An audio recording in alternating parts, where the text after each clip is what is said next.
Czechast, a podcast in English about Czech and Moravian society, history, culture and economy. Hello and welcome to Czechast, the podcast in English about all things Czech. I am Vít Pohanka. How do we remember history? And perhaps even more importantly, who gets to tell the story? In Czechia, one of the most ambitious attempts to answer that question began about 2 decades ago. What started as a small volunteer effort has grown into one of the largest oral history archives of Europe. It concentrates on the 20th century history, mainly in what is now Czechia, but also has a growing international dimension. My guest today is Martin Kroupa, chairman of the board of Post Bellum, the organization behind the Memory of Nations project. Stories are not stones, trees, etc. But the subjective points of view, it's very important. But we are trying to verify. Asking people to speak about sometimes very painful and personal memories can be at times literally heartbreaking, explains Martin. His name was Mr. Heine, and he started to really cry. Because I was talking with him about his war memories.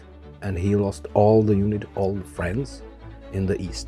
But it is definitely worthy endeavor, which Martin and his colleagues do their best to present in a gripping and thrilling way, especially to young people.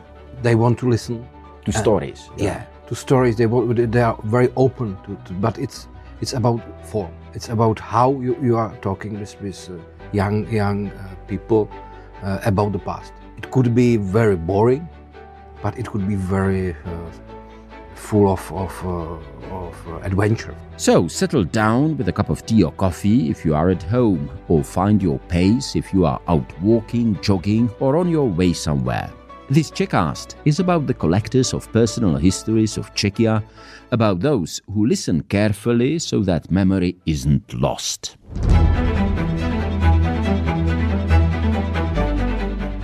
Czechast, a podcast in English about all things Czech. Whether you're an English-speaking expat living in Czechia and Slovakia, or a descendant of the Czechs, Moravians and Slovaks who left for a better life in America, Australia, Britain or Canada so long ago that you don't speak the language of the old country, this podcast in English is for you. My name is Martin Kroupa. Well, it's quite complicated question because originally I studied music, classical music in Prague Conservatory, and then I spent one year in Academy of Music, classical music. I used to play viola, brace, but then I started to study philosophy, classical philosophy, and I'm still in it somehow. Then I am right now chairman of the board of one Czech NGO organization. It's called Post Bellum, Memory of Nation. Then I am also a member of Group D, and we are supporting fighting Ukraine. So, and right now I'm opening a new project, a new organization, and it's called Strong Europe. So I'm mixture of, I would say, I like music, classical music, books, and as well I have freedom. So that's. Let me just ask you very briefly. You mentioned Project D or something? Group D. Group D. Why D? It's a remembrance of one Czech phenomenon during Second World War in Britain, in London. There was a legendary general František Moravec, and he made Group D, and they were sending to occupied Czechoslovakia descents. It was Czech soldiers, from special forces, and this Czech new organization Group D is focusing on helping Ukraine, and it's quite close to Czech I would say security space and environment. Mm-hmm. Security community, exactly. Intelligence community, I suppose, as well. I don't know, but we are focusing on helping them with drones and another material. Excellent. And the last project that you mentioned, which is about Europe, just briefly. That's because I during last 4 years I spent in Ukraine 4 months approximately, and I saw a lot of projects about security. And here in Czech Republic and in the Eastern Europe, I feel that the danger which we are facing together, it's not publicly known. So we decided with my colleagues to make a new project for helping understand that Russia is our common enemy, and we have to be prepared for the future. So one of the idea is that friends from Ukraine will come to Prague, and they will help us with training for Czech citizens. Kind of preparedness. I mean, to make it Exactly. awareness rather than Exactly. preparedness. Yeah. But I invited you mainly for your work for Post Bellum, and perhaps let me start with a longer story from my own life, because I think you started in the early 2000s, right? And for me, the year 2000, in this respect, was quite important. My grandfather died from my father's side, and until then, already in the 1990s, I had been working at the Czech radio, at the BBC, and I thought one day I will have to sit down with my grandfather and talk to him what he remembers. He had great stories. For example, when the First World War broke out, he was 6 years old, so he was 10 when it was ending, and he was telling me, for example, how right until the last days of October 1918, they didn't know at all what was going on. He thought as a little boy that the war would probably go on forever. I mean, in his, little mind. He had these strong stories, and I thought I must record it one day. I didn't, and I missed him. And I feel terribly sorry about that. So, how did you realize that this is important, and when? So the main idea of making this project or organization is from my brother. His name is Mikuláš, and he talked a lot with this kind of heroes from Second World War, from Czech Foreign Army during war, and he saw that they are not telling the whole story of their lives, but it was mainly some short stories during anniversary or something like that. So the idea was to make possible that they can talk about their own lives, their own story as a whole. That was the first idea, and we started from the first, 3, 4 years. It was we were volunteers, something like that, and we started to talk with those guys, and it was wonderful because we started with Czech veterans, then we recorded a lot of political prisoners of 50s of Stalinism, I would say, and then right now we are recording the stories of chapter 77, etc. So and in every meeting it's very touching because I think that it's some kind of like every human being like to hear stories, and the real one is some kind inside us. It's the kind of understanding the world. So it's for us it's some it's not I think it's our not job, it's a mission, some kind of mission, like poslání, we would say. Or... Yeah, in Czech, something like mission, but also it's for our own lives. It's very, very useful for our everyday. Or maybe povolání would be the right word. Polevik, in Czech. No. Povolání, I don't know how. It's not just occupation. I also wonder. I will try to look it up, and I will probably put it into the intro for this interview. Obviously, I mean, there are a lot of oral memory projects, yes, and stuff like that. What makes you different? What did you decide to do so that it would be unique? It would be something new? In European countries, there's a lot of projects, but they are mostly focusing on one special group. For example, there's an Imperial Museum, and it's focusing on veterans. and or Washington in Washington D.C. there is a Shaw Foundation. It's a very huge project, and they are recording testimonies from Holocaust. And we recorded almost 15 or maybe more right now, 17,000. But it's mixed. It's not just one particular group of testimonies, but it's more mixing. But together, all of them are somehow talking about fight for freedom. So that's quite special. But do I remember correctly that you also interviewed the people from the other side, Exactly. so to speak? Some STB, state police, I mean communist, secret police, basically, people, etc. I suppose it's pretty obvious, but let me ask you why. It's because they are telling us their own story, and but we have a archive materials because it's not publicly known that Czech Republic we have a quite liberal law about access to the secret archives from communist area. Yeah, I'm registered. I know it's pretty easy. Exactly. So we can talk with these guys about the reality, and we can show them that the archive says something different. But if they want to tell us their stories, their own view, for us it's quite interesting that we can compare it with another testimonies. Of course, that everyone wants to look better than the truth. So we are trying to verify, but it's always limited. Again, let me tell you a very short story from my own experience.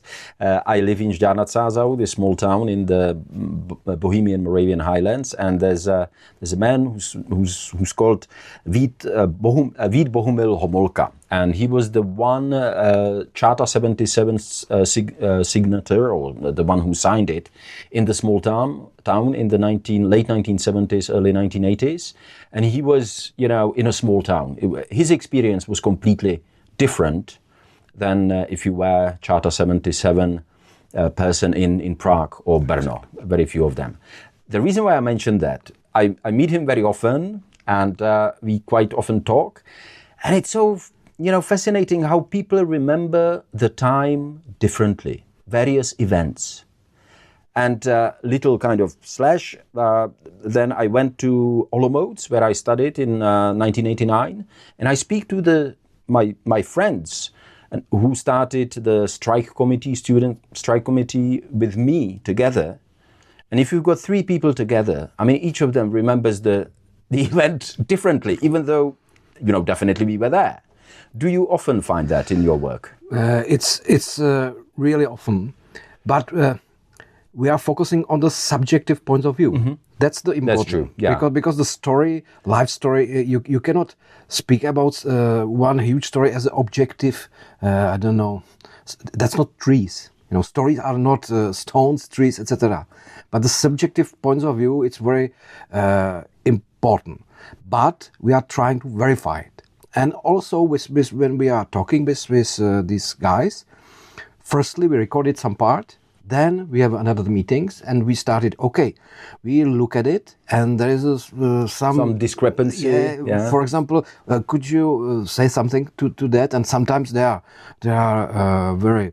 They didn't know that it's possible to verify it or say that it's not true, and it's also part of these recordings of the human life, human stories. That just brings me kind of to a side note.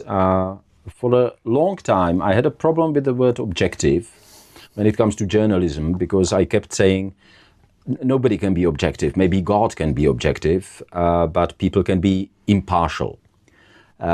Later on, I started changing my mind, because I understand what people mean when they say objective. They often mean impartial. Have you got some kind of, have you got a point of view on that? For me, as a person, what I loved in this job, that when you have this deep conversation with these guys, and they have huge stories, that the past start to be somehow living. because we are talking about the past, and the memories start to be like living things. It's not just somehow set in stone. Yeah, exactly. Yeah. We are not historians as objective science, but we are trying to verify, and we are cooperating. But the most interesting in this oral project is that this past could be more colorful when we are talking with eyewitnesses. That's the difference from archives and when somebody's telling you what he saw. That's the difference. So I think it's necessary to look at it in between. But of course, we are trying to verify these huge milestones, because there was a lot of things which you cannot verify. It's not possible. Let me just mention, recently I was rereading the autobiography of Winston Churchill, or rather his memories of the Second World War, and he himself, admits that quite often his memory was failing him, that he remembered something completely differently than it actually was proven to be on the film. So that's probably fairly common. But obviously, when you are interviewing people about the major events in the very kind of painful and turbulent history of the 20th century, you come to moments when it's very emotional, when it's hard. How do you deal with that? I remember one recording when he was. It's somewhere of 15 years ago, and his name was Mr. Heine. And he started really crying, because I was talking with him about his war memories, and he lost all the friends in the East. He was in the Eastern Front, and you cannot do nothing in this situation like that. But what is interesting as well, when you are recording with some, I would say, professional eyewitnesses. It's because there's not much people left, for example, who saw some particular interesting stories of Holocaust, for example, and the people start to telling as a professional. So it's the same pattern, I would say, and there it's necessary to break it, and you can use some different questions. For example, do you remember your boots, for example? And they start to remember differently than in every school when they are going to school to talk about Holocaust, and for example, like this. And it's changing absolutely. This recording, it's quite different. But there is a danger of these emotional attacks, because they remember new memories, I would say, because they are they processed the story, they are talking about that, and when you are asking differently, you break this kind of security barriers, I would say, that they have built within themselves. Yeah, I suppose, exactly. And you get deeper. Exactly. How easy or hard is it to resist kind of the temptation to sometimes kind of interrupt or correct or even guide the people when you already know that something that he or she remembers is factually wrong? Exactly. The first, usually we make 2 seasons with the 2 sittings, two something meetings. like that. And in the first, we are trying that we didn't interrupt them. They are talking from the childhood to present, and we are trying to not interrupt these stories, just pushing forward. And another season, another meeting, it's different because we started talking about this more deeply. So the whole recordings can be used from both sides, from how he is spontaneously talking about his life, and then another when we are trying to go more deep in some particular parts. How easy or difficult was it to get support? I mean, obviously, you need finance, you need for production. I mean, it's got some costs. That's a great question, because we are very proud that our non-governmental organization is free, and more than 50% is public finances. It's not it's private finances, not public as a from government or some grants or something. Exactly. I mean, this is public support, right? Yes, and the public support is more than 50%, and it's, I don't know, 5,000 people, which are regularly each month sending us some money, and it's very useful. And the grants that we can be free, and it's because of partnership with Czech National Radio, because every week my brother and my friend Adam, he has stories of 20th century, and it's one hour documentary, and it's every week, and the people start to listen to our program and start to be more focusing on our NGO and starting sending us money. For us, it's very important that we are really independent, because we are working with past, and that's very politically sensitive. I was just going to ask you, because most often I think it's attributed to Stalin, who said that he who controls history controls present. I don't know whether you put it in the same words, but I was just going to ask you, have you ever felt some political, I don't mean from the government, pressures, but some sort of pressures or some attacks even? Sometimes, yes. But 1 week ago, we published one testimonies which we were focusing on, because our Ministry of Culture, Otto Klempíř, he was cooperating with secret police. Yeah, the new Minister of Culture in the new government, and he's there for the Motorists Party, if I remember correctly. Yes, and he was talking about that before, that he was really somehow cooperating with as an agent. For the Communist Secret Police. He was an informer, basically. Yes, but he didn't say that he really harmed his friend, because he lost his position in a school, and this Otto Klempíř, this Minister of Culture, he was paid for it for this information.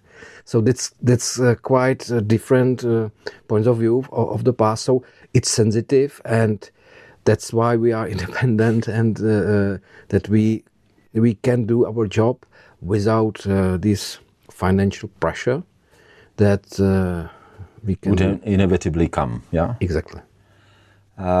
Speaking of these STB informers, I interviewed Jaromír Nohavica several times.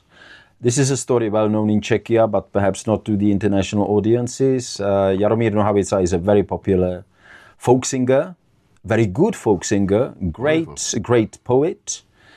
And I remember back in 2020, I was going to interview him in Ostrava, and I was in Olomouc working on a radio project called Genius Loci, about, Olomouc, and I was speaking to members of a prominent Olomouc family. And their son, who's a good friend of mine, told me, "Are you serious? You will speak to that swine, to Nohavica in Ostrava?" And his parents started saying, "Well, come on, it's not so bad. He's going to talk to him about, Ostrava, not about the cooperation with the secret police." And they started arguing within one family, very, I would say, anti-communist family in the past. And they started arguing whether we should or shouldn't speak to someone like Jaromír Nohavica, who's an extremely talented person. But at the same time, it's clear that morally, he's quite off.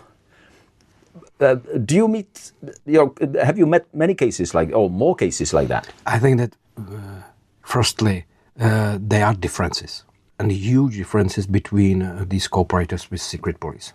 You can have a almost professionals, which was very, for example, Jimmy Chert It was another folk singer. Great, gifted, and he was really in the closed circle in underground, and he was really paid and very well, and he said a lot of things, and it hurts a lot of people. Then you have a cooperator with secret police, for example, and he was just 1 year, and he was trying to escape from this terrible stressful situation. Exactly. And then finally he told to his friend, "I'm so sorry because I'm in this situation. Please do not have a meeting with me, for example, because I will be asked. So it's better for you." And I know these cases. So there are differences. In case of Nohamitsa, that problem is how he is speaking right now about his past. That's, I think, very toxic. It's not just that it was done, but that he never said, "I'm so sorry," for example. It was a mistake. He never said sorry, yeah. Never said that. And then you see that he received effort from Putin, from this he got the war Pushkin criminal. Award, yeah. And he never regretted. So that's I think that it's necessary to look at the archives, to talk with these people, and that's my more plastic picture that one makes, more kind of vivid and plastic. Yeah. To something, I suppose, less controversial. We now live in the time of social media, very fast, moving technology forward, etc. Does that influence your work? Yes. And if yes, how? Yes, of course. It's for us very useful tool to tell the stories.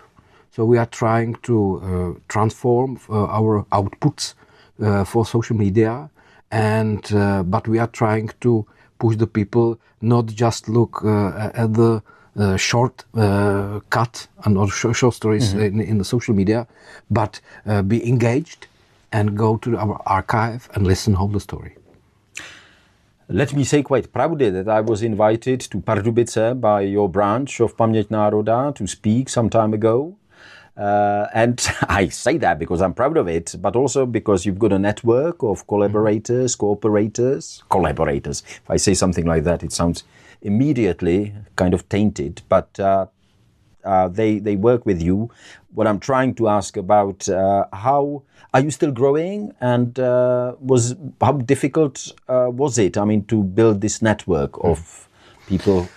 Actually, it was my work. We have 8 branches throughout the Czech Republic, and two branches abroad in Slovakia and in Ukraine as well. And these 8 branches inside of Czech Republic, it was very interesting because I'm from Prague, and I travel a lot, and I recognize that Czech Republic is very varied. Very varied. For example, we have still sensitive parts in so-called Sudetenland, and that's really different stories as well. And in Moravia, there is a different kind of look at some phenomena. For example, because Brno was. Actually, Brno was some kind of Sudetenland as well. Yeah, because there were a lot of German-speaking people living in Brno who were expelled after the Second World War. Exactly. So it's very plastic. Czech Republic is not just one town, and the people there, every one of our colleagues are focusing on stories. But the stories are different, very different. You know, it's good that you mentioned Brno, because some 2 years ago now, I think I interviewed Don Sparling, a Canadian who's been living in Brno for a very, very, very long time. And one of the things that he was very proud of was the fact, he said, this new generation of young people came, and they started talking very openly, organizing events for people to remember this painful past after the Second World War, when many people died, obviously, when they were being expelled from there. I suppose my question would be, because you are trying to work a lot with the young people, do you find the resonance? I mean, do you find interest in schools generally in Czechoslovakia? Yes. Czechoslovakia, sorry. You are in Slovakia as well, in Czechia and Slovakia. Young people are very interested in stories.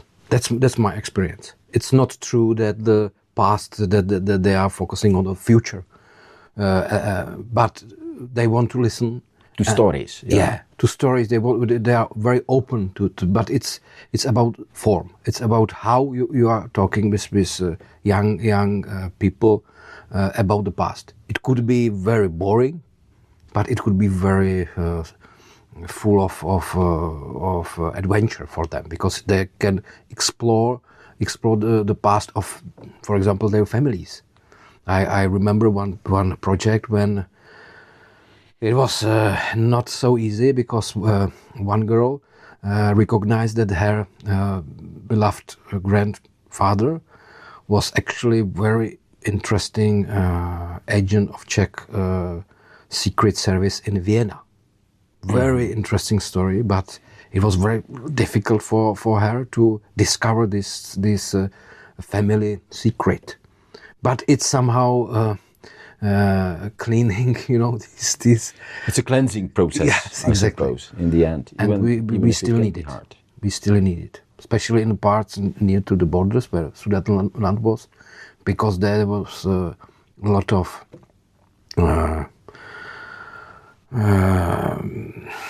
because Czechs when the expulsion of German citizens from after the Second World War, there was a lot of cruelty and brutality, violence, and there were massacres. Yeah, exactly, and the people still are living there. Again, recently from my own experience, I traveled around different regions in Bohemia and Moravia, taking pictures and flying a drone, legally, I have to say, for a series for Radio Prague International. Why I mentioned that? When I got to Karlovarský kraj, which is, the western Bohemia, then Ústecký kraj, not so much Liberecký kraj for some reason, but especially these parts of Sudetenland seemed... and you are the memory of the nation. It seemed to me, they are neglected. There are social problems, difficult economic situations still, even 30 years after the fall of communism. And my explanation for that would be, I had this kind of feeling that they lost the memory, that that region kind of lost its memory, because so many people were expelled, new people came, and there was a break in the long kind of story. Is that something, again, that would resonate with you? Exactly. I think it's a part of that, because you mentioned Liberecký kraj, and it's the same story, but the difference is that the people which go there after the Second World War to this open plenty places were somehow different than the people which go to the Ústí. Mm-hmm. And it's also part of the atmosphere of the families which go there. That's also part of that, because after the war, communists start to using these properties to make to be more powerful. So they for example, to the Liberecký kraj, it was to expel the people which you don't want to have in Prague, mm-hmm. but in Ústecký kraj, because it was the main city of these parts. It was people from the communists. I don't want to say families, but from the social parts of the society. These mm-hmm. communists went there. And they are thinking differently. Or in Klatovy, for example, in Plzeňský kraj, that was different, because there was a lot of army after the 68, for example, and still there are families which were actually these guardians of communist regime, because there was a border, there was the Iron Curtain there. Exactly. Yeah, they were very close to it. And it's still the atmosphere. It's different because of that as well. Not just that the rooted was cut mm-hmm. From the previous generations, but as well because the social dynamic or something exactly. that existed there because of the kind of the background of the people who came there. Exactly. The background is very important, and in Karlovarský kraj, there is a lot of parts which were never full again. Because there was which were never fully settled. It's very empty. It's still very empty, and that's why the young people didn't want to stay there. There's no university, there's no high education, so the people from Karlovarský kraj are escaping to the center, and it's so it's not good for it can still be felt. Exactly. Last but not least, as we are speaking, you are preparing to go to Ukraine. How much can you tell me about that? And, working on this project, I think you already indicated a little bit, but if you could elaborate a little bit, why is it important for you to go to Ukraine? Right now, we have some support. It's already there. So we are going to have meetings there with our partners, what it's needed. Right now, we are also focusing on generators because and heating machines. Because after these terror attacks by Russians, they completely destroyed energy infrastructure, especially this winter. Especially it's very terrible. Then in Kiev, there was minus 20 degrees. It's horrible. So we are trying to help them, because when you are make recordings with fighting for freedom with these guys. You cannot say to them that we could help and we didn't do nothing. We didn't do anything. So that's why Post Bellum is helping Ukraine, because we have to show that we are engaged. We are not these documentarists without this objective documentaries. We are inside the stories. We are inside the history. You are involved. Yes, that's why we are. Well, Martin Kroupa, well, thank you very much for that. Thank you for both helping in Ukraine, and thank you for your time. Thank you very much. Goodbye. Hope to see you soon. Bye.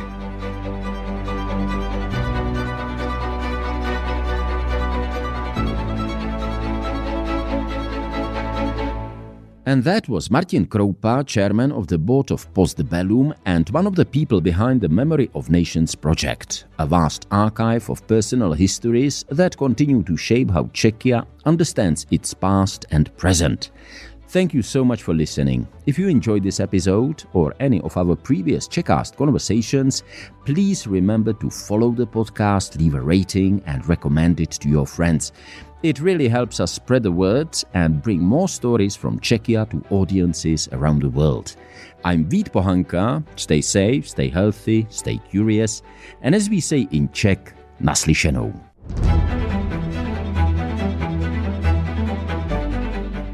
Czechast, a podcast in English about all things Czech. Whether you're an English-speaking expat living in Czechia and Slovakia, or a descendant of the Czechs, Moravians and Slovaks who left for a better life in America, Australia, Britain or Canada so long ago that you don't speak the language of the old country, this podcast in English is for you.